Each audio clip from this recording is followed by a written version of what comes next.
em que consiste essa questão de excomunhão por causa do aborto?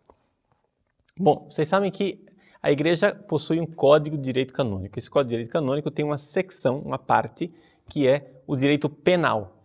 Ou seja, fala das punições. E que punições que a Igreja tem para dar? Não são punições espirituais, não são evidentemente punições físicas. A Igreja não põe ninguém na cadeia. Pois bem, a Igreja tem uma punição espiritual automática, chamada excomunhão, para o caso do aborto. É uma excomunhão automática, que é reservada ao bispo. Primeira coisa, por que a Igreja colocou essa excomunhão automática? Por uma razão muito simples. Porque existem muitos países que não punem o aborto como crime. Então, a Igreja, querendo dar o exemplo, colocou a sua máxima pena, que é a excomunhão, para a questão do aborto, para que os legisladores nesses vários países entendam o aborto precisa ser punido. Enquanto, por exemplo, não há nenhuma punição da Igreja, não há excomunhão no caso do infanticídio. Vamos supor, a criança acabou de nascer, você vai lá e mata a criança que acabou de nascer. Não existe excomunhão.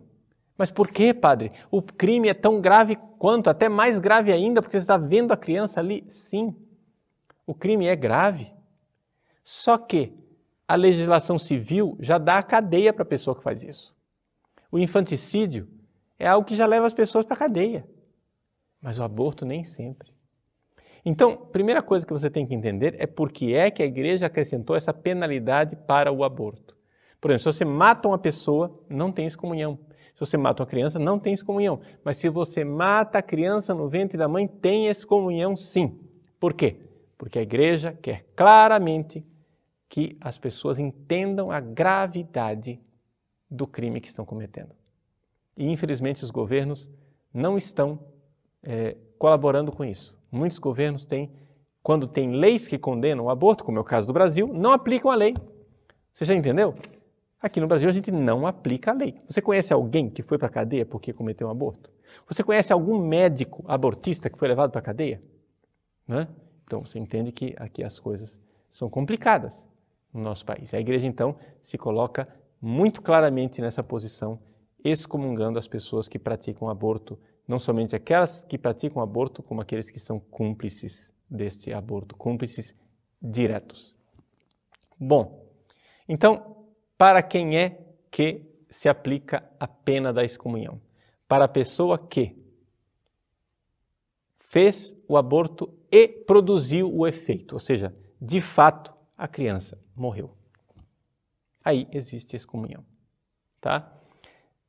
Se a pessoa tentou abortar, mas não conseguiu, não houve excomunhão. Mas se a pessoa quis abortar e de fato abortou, houve excomunhão. Agora, vem a pergunta, e todas as pessoas que fazem aborto estão excomungadas? Não necessariamente. Aqui que vem um pouco de confusão. Por quê? Porque essas penas automáticas, ou seja, o aborto late sententia, uma pena automática, para que aconteça a excomunhão, a pessoa tem que saber que a excomunhão existe. Está entendendo? Se a pessoa nunca ouviu falar que existe a excomunhão para quem comete o aborto, a pessoa não está excomungada. Atenção, não estou dando minha opinião. Isto é, a lei. Isso está previsto no Código de Direito Canônico. As penas automáticas, ou seja, no caso a excomunhão do aborto, não se aplicam, não acontecem no caso em que a pessoa não conhece a pena.